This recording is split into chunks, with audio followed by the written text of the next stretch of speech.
Hi friend, আমি অনু নতুন একটি ভিডিওর সাথে তোমাদের সামনে হাজির হয়ে গেলাম। আজকে হলো শনিবার আর এখন ঘড়ির কাঁটায় পাক্কা 8:30টার মতন বাজছিল। আর অনেক দিন বাদে দেখো এই গোলাপ গাছের এই দিকে এসেছিলাম কি এই দিক দিয়ে যাওয়া আসা করি, তবুও গোলাপ গাছের দিকে চোখ পড়ে না, কত সুন্দর গোলাপ ফুল ফুটেছে তাই না।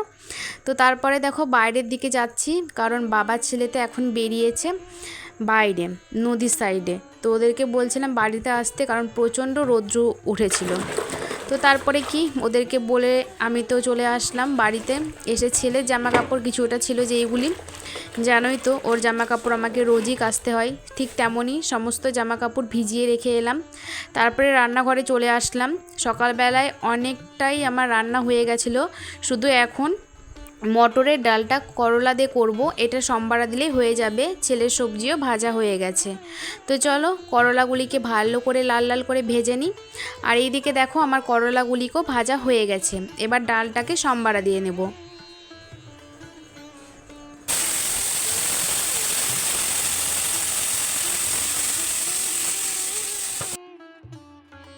তো ডাল সম্বারা দেওয়া হয়ে গেছে। সাইডে বাটিতে দেখো আদা পেস্ট করে রেখে দিয়েছি, এটা দিয়ে দিলেই রেডি। আদা আর একটুখানি জিরে দিয়ে দিই, তাহলেই হয়ে যায়। আর নামানোর সময় ঘি দিয়ে দিলেই ব্যাস মটরের ডাল কমপ্লিট।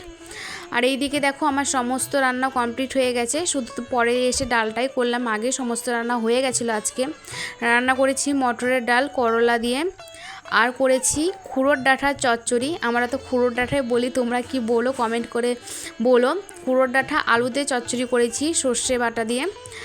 আর এখানে করেছি আলু মটর সয়াবিন সমস্ত কিছু দিয়ে একটা তরকারি।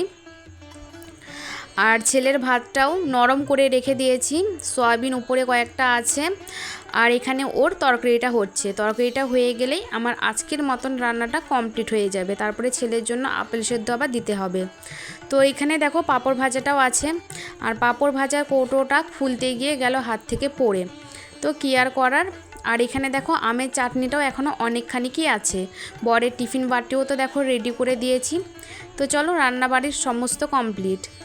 তারপরে ঘরে চলে আসলাম। এসে যা প্রথমে কাজ, ঘরে এসে প্রথমে অগোছালো জিনিসগুলিকে ভালো করে গুছিয়ে নেব। তেমনভাবে এখন আর আগের মতন অগোছালো কিছুই থাকে না, যেহেতু ছেলেটা এখন বড় হচ্ছে, এখন আর অত অগোছালো করে রাখে না। আর তবুও ছোটোবেলা থেকে না অনেক বাচ্চারা যেমন চঞ্চল আছে, জিনিস ভাঙে ফেলে ছড়িয়ে ছিটিয়ে রাখে, ও তেমন একদমই করে না। মানে ও বোঝে মায়ের কষ্ট, যে মাকে তো সব কিছু একাই করতে হয় হয়তো, ওই জন্য তেমনভাবে কোনো কিছু নোংরা করে না। তো খেলনা কয়েকটা বিছানায় ছিল, তুলে রেখে বিছানাটাকে একটি ভালো করে পরিষ্কার করে রেখে দিলাম। তারপরে ঘরে দেখো ঘরটা ঝাড়ু দিয়ে নেব। প্রথমে ঘরটা ঝাড়ু দিতে দিতে ভাবছিলাম যে ঘরটা তো কালকে মুছেছি, এখন তো গরমের দিন বুঝতেই পারছো রোজই ঘর মুছতে হয়, তো আজকে ইচ্ছে করছিল না। কিন্তু ওই তো ইচ্ছে না করলে কি হবে, একা হাতে একা সমস্ত কিছু ইচ্ছে না করলেও করতে হবে। যেহেতু এখন গরমের দিন পড়ে গেছে, নিচে বসে একটু বসতে ভালো লাগে, তো নিচে বসি, আমি বসলে ছেলেটাও নিচে নেমে আসে, ওই জন্য শেষমেশ ঘরটা ভালো করে ঝাড়ু দিয়ে নিয়ে আমাকে ঘরটাও মুছতে হয়েছে। তো চলো ঘর তো ঝাড়ু দেওয়া হয়ে গেল আমার প্রায়। তো তারপরে এখন দেখো ঘরটা ভালো করে মুছে নেব। মানে তেমনভাবে আজকে মুছবো না, শুধু জল দিয়ে একটুখানি সার্ফ নিয়েছিলাম, নিয়ে একটুই মুছেছি, মানে তেমনভাবে একদম ডিপ ক্লিন করে মুছিনি, মানে একটু উপর উপর দিয়ে শুধু মুছে নিয়েছি। গোটা ঘর বারান্দা সমস্ত কিছু দিয়ে মুছিয়ে নিয়েছি। তো ঘর মোছা হয়ে গেছে। এখানে বাবা পুজো দিচ্ছিল, আর যখনই বাবা পুজো দেয় ছেলেও চলে যায় বাবার সঙ্গে পুজো দেওয়ার জন্য। ব্রাহ্মণ ঘরে জন্ম নিয়েছে, একটু পুজো না করলে হয় বলো? ঠিক বলেছি কি না? ইচ্ছে আছে ছেলেটাকেও বড় হয়ে পুজো শেখানোর। জাতি ব্যবসা যদি না করে তাহলে বড় হয়ে বয়সকালে কি করে খাবে না? যতই ওই যা কিছুই করুক না কেন, আমার ইচ্ছে আছে ওকে পুজোটা শেখানোর। জানি না বড় হয়ে ও কী হবে, যদিও বা ছোটোবেলাতেও পুজো করতে ভালোবাসে। তো তারপরে রান্নাঘরে দেখো চলে আসলাম, এসে বেসন চালাচ্ছিল। আজ চালবো কাল চালবো ভেবে চালা হচ্ছিল না। আসলে কি বলতো, কৌটোটাও তো ছোট, অতটা বড় নেই, কৌটোতে কিছুটা দেখো ছিলই, তো ওই জন্য আর চালিনি। তো আজকে দেখলাম অনেকটাই ফাঁকা হয়েছে, হয়তো ধরে যাবে, ওই জন্য চেলে নিলাম। তো দেখো বেসনটাও আমার চালা হয়ে গেল, কৌটোতে রেখে দিলাম। আর অনেকে বলে বেসনের প্যাকেটের মধ্যে যেগুলি থাকে নাকি ওইগুলি নাকি নোংরা বেরোয় না। তোমাদেরকে তো দেখিয়ে দিলাম কতটা নোংরা বের হয় প্যাকেটের বেসনের থেকেও। আমি যখনই বেসন বড়া খাওয়ার জন্যই আনে, যখনই আনে না কেন আমি চেলে রেখে দিই। তো বেসনটা চেলে নিয়ে চালের গুঁড়োটাও শেষ হয়ে গেছিলো। বড়াটা ভাজতে গেলে তো একটু চালের গুঁড়োটা দিলে মুচমুচে হয় বড়াটা, ওই জন্য চালের গুঁড়োটাও আমি নিই। তো চালের গুঁড়োটা শেষ হয়ে গেছিলো, ভরিয়ে রেখে দিলাম। তারপরে দেখো আটা চালছি। বাবা কন্ট্রোল থেকে আটা নিয়ে আসে, সে আটাটারই গোলা রুটি করে খাই, রুটি তেমনভাবে খাওয়া হয় না। তো চলো আটাটা ভালো করে চেলে নেওয়া হয়ে গেছে। আর এটাতেও তেমন ভুসি বেরোয়নি। ভুসি অনেকে নোংরাও বলো, তো আমি ভুসি বলি যেহেতু, ওই জন্য ভুসিটাই বললাম। তো ভুসি যদি কম বেরোয় না, তাহলে ভেবে নেবা যে আটাটা ভালো আছে। তো চলো আটাটা ঢেলে রেখে দিলাম, হয়ে গেছে।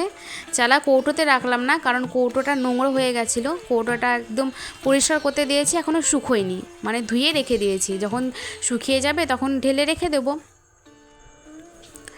তো তারপরে দেখো এখানে ছেলের জন্য আপেল সিদ্ধ তো আগেই দিয়ে নিয়েছিলাম, এখন গরম যেহেতু আছে, ওর খাওয়ার টাইম হয়ে গেছে, ওই জন্য ঠান্ডা করতে রেখে দিলাম। ঝাঁকাটা উপর থেকে দিয়ে দিলাম, যেহেতু গরমের দিন মাকড়সার অত্যাচার করে।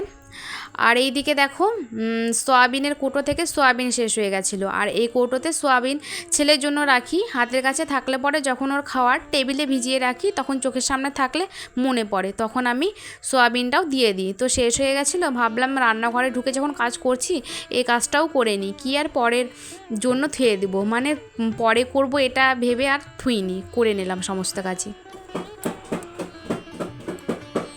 হাই ফ্রেন্ডস, তো দেখো এই যে ভাত খেতে বসে গেছি, 1:30 বাজে, 5 মিনিট কম ভাত, আমের আচার, এটা চলবে এখন, লবণ, এটা ছাড়া তো ভাত খেতে পারি না জানোই। মামা একটু দাঁড়া বাবা।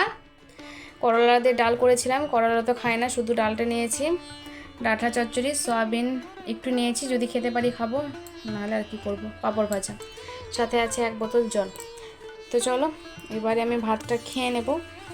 আর ছেলে এখানে বসে বসে ঢোল বাজাচ্ছে, কারণটা হচ্ছে একটু আগে বিয়ের জল ভরতে এসেছিলো, তো এই তো পেয়ে গেছে আওয়াজ, তো ওটা এখন বাজাচ্ছে। চলো ও বাজাতে থাক, আমি ভাতটা খেতে থাকি।